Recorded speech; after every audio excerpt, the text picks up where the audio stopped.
जय हिंद दोस्तों, welcome to my YouTube channel job education with Hamid.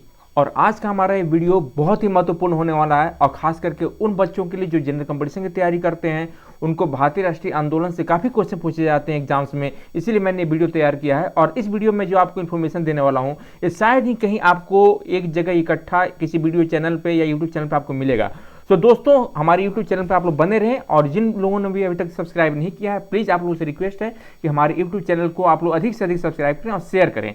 तो आज का जो हमारा मुख्य टॉपिक है, उसमें मैं आपको ये बताने वाला हूं कि आखिर सरदार वल्लभ भाई पटेल जो है प्रधानमंत्री पद के प्रबल दावेदार होते हुए भी प्रधानमंत्री क्यों नहीं बन पाए। और इसके साथ ही आपको अन्य बहुत सारी जानकारियां मिलेंगी जो कि भारतीय राष्ट्रीय आंदोलन और संविधान सभा से संबंधित होगा। तो चलिए स्टार्ट करते हैं, हम अपने मुख्य टॉपिक पर आते हैं। देखिए, मैं अपना वीडियो जो है बिल्कुल पॉइंट वाइज बना रखा हूँ, ताकि आप लोगों को समझने में बहुत ही आसान हो, समझने में काफ़ी इजी होगा ये, है ना। तो आज का जो हमारा वीडियो है, इसमें अब देखिए मैं बता रहा हूँ जिस पॉइंट के बारे में, पॉइंट वाइज आपको लिखा हुआ भी आपको मिल रहा है यहाँ पर। तो फर्स्ट ऑफ ऑल करेक्ट। तो पहला पॉइंट नंबर 1 है करेक्ट कि देखिए, इसका एक्चुअली कहानी की शुरुआत होता है 1946 से, जब आप लोगों ने सुना हो कि कैबिनेट मिशन भारत आया था, ठीक है। तो ये सारा कहानी वहीं से शुरू होता है। जब द्वितीय विश्व युद्ध का समाप्त हुआ, तो अंग्रेजों के शासन को लगा कि अब हम जो है हमें भारतीयों को आज़ाद कर देना चाहिए, क्योंकि बहुत ही ज़्यादा दिन तक हम कंट्रोल नहीं कर पाएंगे। तो उस समय जो सरकार थी ब्रिटेन की क्लीमेंट एटली सरकार, है ना, उन्होंने जो है एक कैबिनेट मिशन बनाया जिसमें 3 सदस्य थे, और यह कैबिनेट मिशन 24 मार्च 1946 को भारत आया। अब देखिए, इस कैबिनेट मिशन में कौन कौन से सदस्य थे। तो कैबिनेट मिशन में जो मुख्य सदस्य थे, मैंने लिखा है सर पैट्रिक लॉरेंस, इन्हीं के नेतृत्व में कैबिनेट मिशन का गठन हुआ था। और पैट्रिक लॉरेंस ये भारत सचिव थे, और सेकंड थे सर स्टैफोर्ड क्रिप्स और एवी अलेक्जेंडर। ये 3 लोगों के सदस्य को भारत भेजा गया था। ये भारत किस लिए आए थे, तब पॉइंट नंबर 3 में मैंने मेंशन किया है कि ये भारत आए थे। कैबिनेट पहला जो पॉइंट था इसमें कि कैबिनेट मिशन के अधिकारियों को ये जिम्मेवारी मिली कि वे सत्ता हस्तांतरण भारत की आज़ादी के लिए कांग्रेस के नेताओं, यानी खास करके जो कांग्रेस के अध्यक्ष रहेंगे उन्हीं से तो बात करेगा आदमी किससे बात करता है, जो कहीं का हेड होता है, जो संगठन के हेड हो उससे बात करता है। तो कांग्रेस अध्यक्ष से जाके बातचीत करिए कि मैं सत्ता हस्तांतरण करना चाहता हूँ, है ना, उसके लिए बातचीत करिए। दूसरा इनका मुख्य पॉइंट था कैबिनेट मिशन का कि भारत के लिए एक संविधान तैयार करना। भाई, कहीं का भी सत्ता आप ऐसे कैसे हस्तांतरण करोगे, कोई न कोई वहाँ पर संविधान होगा जिसके अकॉर्डिंग वहाँ का शासन चलेगा। और तीसरा, अंतरिम सरकार का गठन का सुझाव उन्होंने दिया कि जब तक आपके यहाँ कोई लोकल सरकार नहीं रहेगी, लोकल गवर्निंग बॉडी नहीं रहेगी, तो आप सरकार कैसे चला लोगे। तो ये भी एक मुख्य काम था। अब ये जो है अंतरिम सरकार का गठन, यहीं से सारा खेल शुरू होता है, अंतरिम सरकार के गठन में ही। तो होता क्या है कि पॉइंट नंबर 4 में मैंने मेंशन किया है कि 1946 में क्या हुआ कि कांग्रेस के अध्यक्ष के चुनाव के समय, है ना, पहले तो ये बताता हूँ कि कांग्रेस के अध्यक्ष के जब चुनाव हो रहा था 1946 में, तो उसमें गांधी जी कांग्रेस के सदस्य थे ही नहीं। ये मुख्य पॉइंट। नेक्स्ट पॉइंट स्टार्ट होता है पॉइंट नंबर 5। क्या हुआ कि मौलाना अबुल कलाम आज़ाद, आप लोगों ने सुना होगा कि सबसे लंबे समय तक कांग्रेस के अध्यक्ष रहे थे 1940 से 1946 तक। तो मौलाना अबुल कलाम आज़ाद जो थे वे 1940 से ही कांग्रेस के अध्यक्ष थे, ठीक है। और 1940 में जब कांग्रेस के अध्यक्ष बने, उसके बाद ही जस्ट टाइम में क्या हुआ, भारत छोड़ो आंदोलन वगैरह जो चला 1942 में, तो उस समय से बेचारे जेल चले गए। अब इनका लंबा समय तो जो है अध्यक्षता का जेल में चला गया, लगभग 1946 में बाहर निकले जेल से। तो इतने समय तक इन्होंने कांग्रेस के लिए ज़्यादा कुछ कर नहीं पाए, कोई भी अधिवेशन अटेंड नहीं कर पाए, ठीक है। तो ये चाहते थे कि हम 1 साल तक और जो है 1 मोर ईयर इनको कांग्रेस के अध्यक्ष पद के लिए बना रहने दिया जाए, करेक्ट। तो अब देखिए आगे, अब ये सब कहानी मैंने जो लिखा है ना, इस सब के लिए बुक सोर्सेज मैं आपको बता देता हूँ कि कौन कौन से बुक से आपको ये सब जो है स्टोरी के बारे में पता चलेगा। तो मैंने इसके लिए जो है आप एक बुक का मैं सजेस्ट कर रहा हूँ आपको। ये बुक का नाम है पटेल ए लाइफ, है ना। ये राजमोहन गांधी जी के द्वारा ये लिखी गई थी, करेक्ट। इस बुक के बारे में मैंने देखिए यहाँ मेंशन कर दिया है। बुक का नाम ही है पटेल ए लाइफ, करेक्ट, पटेल ए लाइफ इस बुक का नाम है। ये लिखा गया था महात्मा गांधी के पौत्र थे, है ना, महात्मा गांधी के पौत्र थे, उनका नाम था राजमोहन गांधी। इन्होंने जो है सरदार वल्लभ भाई पटेल की कुछ बायोग्राफी लिखी इन्होंने अपने बुक में। और दूसरा जो कुछ जो साक्ष्य हैं इनकी कहानी के बारे में, ये सरदार वल्लभ भाई पटेल की बेटी थी, उनका नाम था मणिबेन वल्लभ भाई पटेल, है ना। इन्होंने जो है सरदार वल्लभ भाई पटेल की कुछ डायरी रखी हुई थी इनके पास, तो इन्होंने उससे अपना जो है जो भी इन्होंने लिखा था उससे इनकी कहानी के बारे में पता चलता है सरदार वल्लभ भाई पटेल क्या थे। तो अब देखिए नेक्स्ट स्टार्ट करते हैं, आगे चलते हैं पॉइंट नंबर 6, राइट।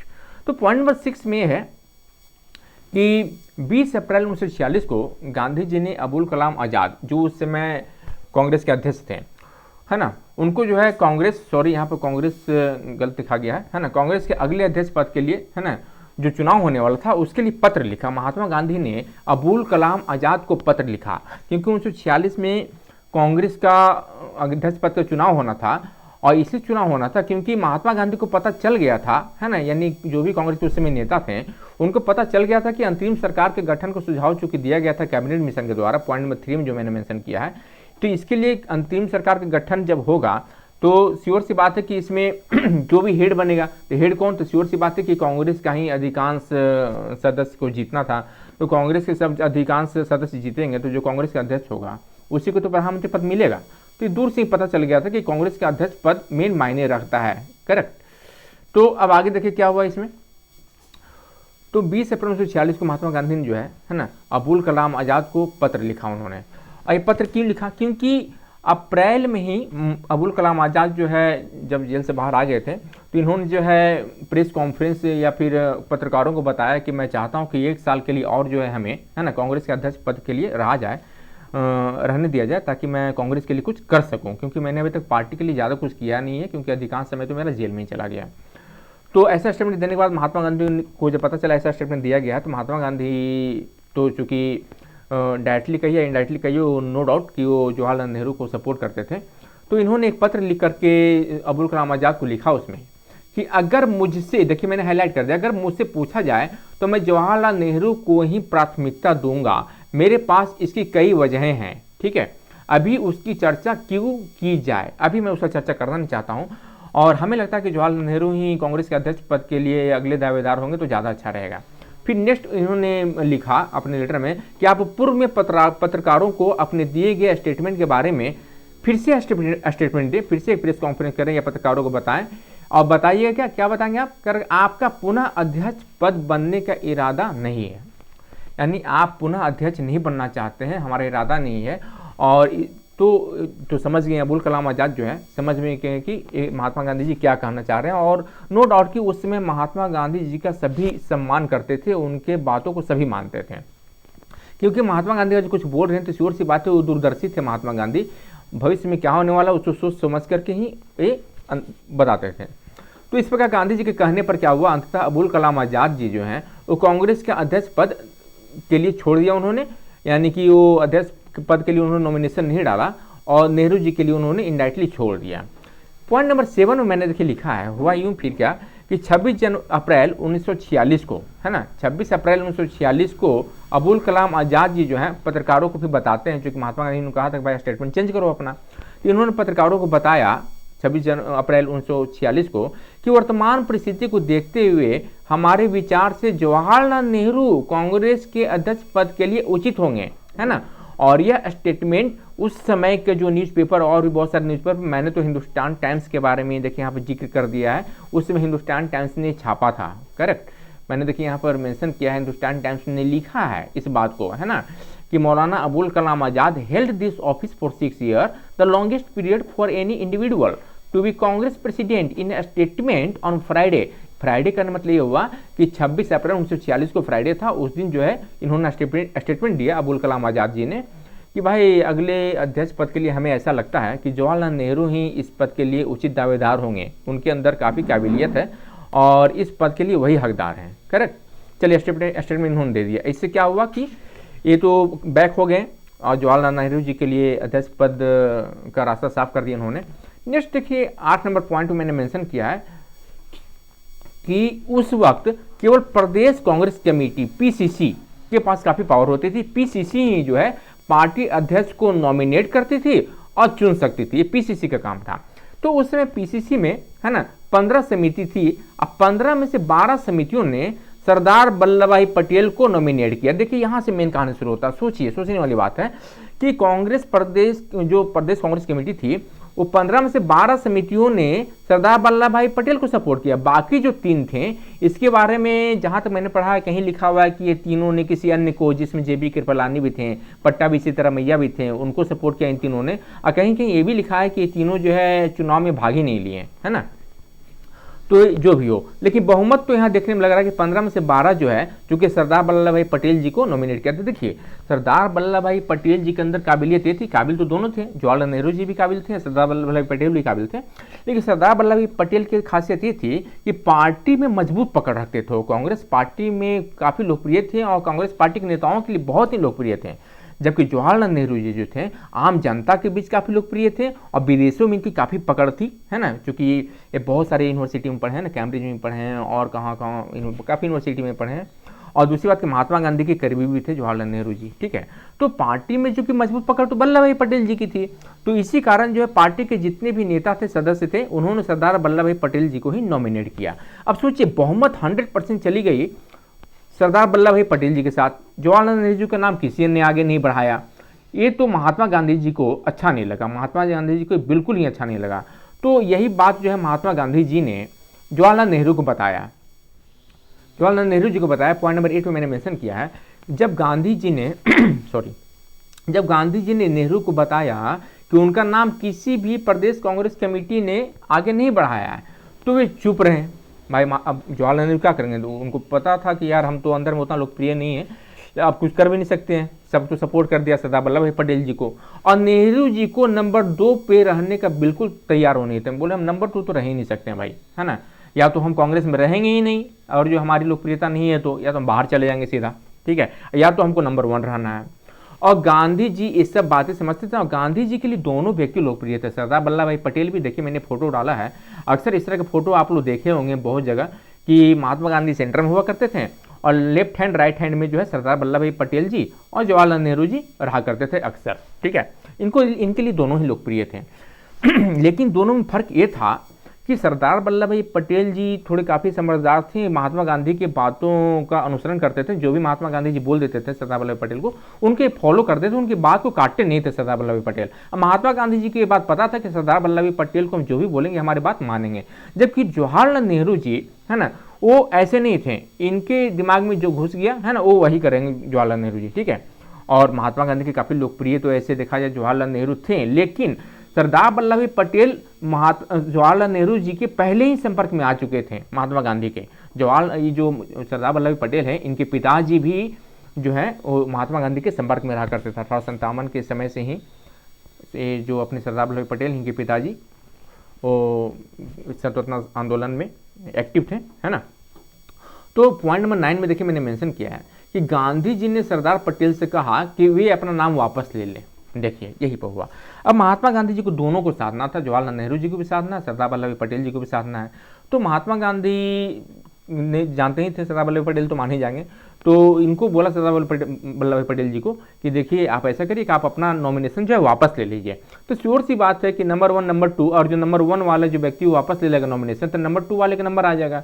तो उन्होंने जो है महात्मा गांधी के निर्णय का सम्मान करते हुए सरदार वल्लभ भाई पटेल जी ने अपनी उम्मीदवारी वापस ले ली। ये देखिए मेन रीजन था, यहीं पर जो है मेन समझने वाली बात है। लोग कहते हैं कि आखिर प्रबल दावेदार तो थे सरदार वल्लभ भाई पटेल, नो डाउट, तो फिर प्रधानमंत्री जवाहरलाल नेहरू जी कैसे बन गए। तो यहीं से सारा खेल शुरू होता है, यहीं पर से जो है जवाहरलाल नेहरू जी का फ्यूचर में प्रधानमंत्री बनने का रास्ता साफ हो जाता है, करेक्ट। तो उन्होंने अपनी उम्मीदवारी वापस ले ली सरदार वल्लभ भाई पटेल ने। पॉइंट नंबर 10 में देखिए, दरअसल महात्मा गांधी जी को लगता था कि पंडित नेहरू के चुने जाने के बाद भी देश को सरदार पटेल की सेवाएं मिलती रहेगी। महात्मा गांधी जानते थे कि अगर जो हम पंडित नेहरू को बनाते प्रधानमंत्री तो सरदार वल्लभ भाई पटेल जी तो मान ही जाएंगे, नंबर 2 पे रहेंगे, इनको प्रधानमंत्री बना दिया जाएगा या फिर होम मिनिस्ट्री वगैरह कुछ दे दिया जाएगा तो ये मान जाएंगे। लेकिन अगर जो पटेल जी को प्रधानमंत्री बनाते हैं तो नेहरू जी उनका साथ छोड़ देंगे। और उसमें महात्मा गांधी चाहते थे कि किसी कीमत पर हमको जल्द से जल्द जो है आज़ादी मिल जाए अंग्रेजों से, अंग्रेज हमको शासन सौंप दे। अगर जो बीच में कोई भी डिले हुआ किसी कारणवश तो फिर अंग्रेज लोग देर कर देंगे जो है आज़ादी देने में, सत्ता सौंपने में देर कर देंगे। नेक्स्ट देखिए 11 नंबर पॉइंट में मैंने मेंशन किया है कि महात्मा गांधी ने उस समय के पत्रकार, है ना, मैंने जो भी जहाँ तक जितने भी किताब में पढ़ा है तो दुर्गा दास जी का नाम मैंने कई बार देखा है। तो महात्मा गांधी जी जो थे उस समय के पत्रकार दुर्गा दास को एक इंटरव्यू दिया था, उसमें इंटरव्यू में बताया था, है ना, कि भाई मैं क्यों जो है जवाहरलाल नेहरू जी को प्रधानमंत्री बनाना चाहता हूँ। तो जवाहरलाल नेहरू बतौर कांग्रेस अध्यक्ष अंग्रेजी हुकूमत से बेहतर तरीके से समझौता वार्ता कर सकते थे। उन्होंने बताया कि देखिए जवाहरलाल नेहरू जी के पास इतने टैलेंट है ना कि ये अंग्रेजों से काफ़ी बढ़िया से बातचीत कर सकते हैं। और इसमें जो है अंग्रेजों से बात करने वाला कोई होना चाहिए जो बढ़िया से अंग्रेजों को, है ना, वो हैंडल कर सके। गांधी जी को लगता था कि नेहरू अंतर्राष्ट्रीय मामलों में भारत का प्रतिनिधित्व सरदार पटेल जी से बेहतर तरीके से कर पाएंगे, है ना, उनको पता था। देखिए, और जो किसी भी लीडर जो मतलब कि संगठन का जो हेड होता है उसको पता है कि हमारे संगठन में कौन सा व्यक्ति कितना एक्टिव है, कौन क्या कर सकता है, उसी अकॉर्डिंग वो सभी को जिम्मेवारियाँ देता है। उसी अनुसार जो महात्मा गांधी जी ने सबको जिम्मेवारी दी। तो इस तरह से नेहरू जी के लिए प्रधानमंत्री बनने का रास्ता जो है महात्मा गांधी जी ने साफ कर दिया था। ओके, नेक्स्ट आगे चलता हूँ। पॉइंट नंबर 12 में देखिए क्या हुआ। तो अब तो हुआ भाई उनका अध्यक्ष पद का जो बनना था, अध्यक्ष वगैरह तो चुन लिए गए, है ना। तो अब हुआ पॉइंट नंबर 12, क्या हुआ, 1946 की बात आ गई, जुलाई 1946 आ गया। और इसमें संविधान सभा के 296 सीटों के लिए चुनाव हुआ, क्योंकि संविधान सभा का गठन होना है। और संविधान सभा के गठन में यही जो इंतरिम गवर्नमेंट थी ये मेन रोल अदा कर रही थी। तो 1996 सीटें थे टोटल इंडिया में उस समय, है ना, पाकिस्तान को मिला करके, जिसमें से कांग्रेस को 208 सीटें मिली। जब चुनाव हुआ, है ना, लोकल स्तर पर चुनाव करवाया गया, यह चुनाव जो है अप्रत्यक्ष रूप से हुआ, करेक्ट। तो इसमें 208 सीटें मिल गई कांग्रेस को, 73 सीटें मिल गई मुस्लिम लीग को और 15 सीटें अन्य को प्राप्त हुई। तो श्योर सी बात है बहुमत कांग्रेस के पक्ष में थी। और जब कांग्रेस के पक्ष में बहुमत थी तो चुनाव के नतीजों से यह स्पष्ट था कि कांग्रेस के अध्यक्ष ही अंतरिम सरकार का मुखिया होगा। भाई श्योर सी बात है, जो बहुमत प्राप्त दल का नेता होता है वही तो प्रधानमंत्री बनता है। तो सेम उस समय भी हुआ। तो जो भी मुखिया था कांग्रेस का उस समय, है ना, वही जो है आगे जो है मतलब कि प्रधानमंत्री भी बनेगा। पॉइंट नंबर 14, अगस्त 1946 में अब क्या हुआ, लॉर्ड बेवेल ने जवाहरलाल नेहरू जी को इन्वाइट किया कि आइए भैया आप जो है अपना मंत्रिमंडल का गठन करिए, है ना। उसमें लॉर्ड बेवेल ही जो है गवर्नर जनरल हुआ करते थे इंडिया के। तो लॉर्ड बेवेल जी ने 2 सितंबर 1946 को 14 सदस्यीय मंत्रिमंडल के साथ, कहीं कहीं देखिए 12 सदस्य रहता है, ठीक है, लेकिन 14 देखिए आप मैं दिखा पा रहा हूँ कि 14 ये जो मंत्रिमंडल का मैंने लिस्ट भी देखिए डाल दिया यहाँ पे, है ना। इसमें लोगों टोटल 14 मंत्री जो है शपथ लिया उन्होंने, लॉर्ड बेवेल ने सबको शपथ दिलाया। तो इस प्रकार अंतरिम सरकार की गठन हो गई, है ना। और यही अंतरिम सरकार 15 अगस्त 1947 तक अस्तित्व में रही। और जब भारत आजाद हो गया तो यही अंतरिम सरकार जो है बाद में सरकार बना लेती है। तो देखिए ये पहला बार यहाँ पर जवाहरलाल नेहरू जी शपथ ले लिए हैं प्रधानमंत्री के रूप में, सरकार के हेड के रूप में लॉर्ड बेवेल जी ने शपथ दिलवाया इनको। फिर उसके बाद देखिए लॉर्ड माउंटबेटन, है ना, ने जवाहरलाल नेहरू को भारत के पहले प्रधानमंत्री के रूप में 15 अगस्त 1947 को सुबह के 8:30 बजे, है ना, इनको शपथ दिलवाया, ठीक है। लॉर्ड माउंटबेटन जो है इनको वहाँ से ब्रिटेन की तरफ से जो है गवर्नर जनरल नियुक्त करके भेजा गया था इंडिया में, करेक्ट। तो ये आए। उसके बाद 16 नंबर में लिखा है पंडित जवाहरलाल नेहरू ने 6 बार भारत के प्रधानमंत्री के रूप में शपथ ग्रहण की। ये बहुत कम ही लोगों को ये जानकारी है कि जवाहरलाल नेहरू 6 बार भारत के प्रधानमंत्री के रूप में शपथ ले चुके हैं, है ना। 6 बार शपथ लेने में किसी को अच्छा समय लग जाएगा, इतना आसान नहीं है। कैसे 6 बार, तो मैंने आपको बताया पहली बार जो है लॉर्ड बेवेल ने शपथ दिलवाया इंतरिम गवर्नमेंट में, दूसरी बार लॉर्ड माउंटबेटन जब आज़ाद हो गई भारत तब, है ना। तीसरी बार फिर क्या हुआ, तीसरी बार का देखिए मैंने यहाँ फोटो डाला है ना। ये देखिए पहली बार ये जो है सॉरी दूसरी बार लॉर्ड माउंटबेटन, यहाँ आप देख रहे हैं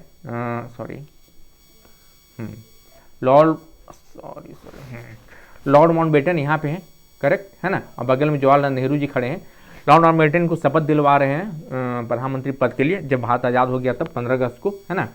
तो ये तो हो गया आपको दूसरी बार तो हो गया शायद, है ना, हाँ करेक्ट, दूसरी बार हो गया। उसके बाद तीसरी बार इनको शपथ कब दिलवाया, तो तीसरी बार जब भारत में संविधान लागू हो गया। भारत में संविधान लागू हो गया तो फिर पहले राष्ट्रपति, सबसे पहले राष्ट्रपति बने डॉक्टर राजेंद्र प्रसाद, संविधान लागू होते के साथ ही, है ना। तो संविधान लागू होते के साथ ही जो है डॉक्टर राजेंद्र प्रसाद इनको शपथ दिलवाएं। फिर यहाँ मैंने लिखा है कि 30 जनवरी 1950 को डॉक्टर राजेंद्र प्रसाद भारत के प्रथम राष्ट्रपति के रूप में नेहरू जी को भारत के प्रधानमंत्री के रूप में संविधान के शपथ है। 3 बार तो हो गया, है ना। उसके बाद फिर चौथा बार जब आपको जो है पहला बार चुनाव हुआ, आपने सुना होगा कि 1952 में जो है लोकसभा का चुनाव करवाया गया। तो 1952 में चुनाव हुआ तो फिर उसमें बन गए। उसके बाद फिर 1957 में, फिर 1962 में प्रधानमंत्री बने। इस प्रकार कुल मिला के 6 बार जो है जवाहरलाल नेहरू जी भारत के प्रधानमंत्री का भारत के प्रधानमंत्री का शपथ लिया है उन्होंने। तो ये रहा सारा इन्फॉर्मेशन और इससे सब कुछ आपको पता चल गया कि आखिर कैसी कौन कौन सी परिस्थितियों के कारण जवाहरलाल नेहरू जी प्रधानमंत्री बन गए और सरदार वल्लभ भाई पटेल नहीं बन पाए, है ना। और मैंने बहुत सारे इन्फॉर्मेशन इसमें डाला है। तो ऐसे इन्फॉर्मेशन जो कॉम्पिटिशन की तैयारी करते हैं स्टूडेंट उनके लिए भी काफ़ी उपयोगी है। तो तो प्लीज़ प्लीज़ प्लीज़ दोस्तों, काफ़ी मेहनत लगा है हमें ये वीडियो बनाने में, और काफ़ी इन्फॉर्मेशन कलेक्ट करने में समय लगता है, और सारी इन्फॉर्मेशन, और जहाँ तक मुझे लगा ये ऑथेंटिक है और जनरल कॉम्पिटिशन के बच्चों के लिए काफ़ी इंपॉर्टेंट रहेगा, खास करके जो पीसीएस यूपीएससी के बच्चे हैं जो मेंस लिखते हैं उनके लिए काफ़ी इंपॉर्टेंट इन्फॉर्मेशन है। तो आप लोगों से रिक्वेस्ट है, प्लीज़ हमारे चैनल को आप लोग अधिक से अधिक सब्सक्राइब करिए और शेयर करिए इस वीडियो को, ताकि हमें आप लोगों से मोटिवेशन मिलते रहे, और मैं अच्छा से अच्छा इन्फॉर्मेशन और फैक्ट जो है हिस्ट्री से रिलेटेड और भी अदर सब्जेक्ट से रिलेटेड मैं डालता रहूँगा इसी तरह से। Okay friends, good bye.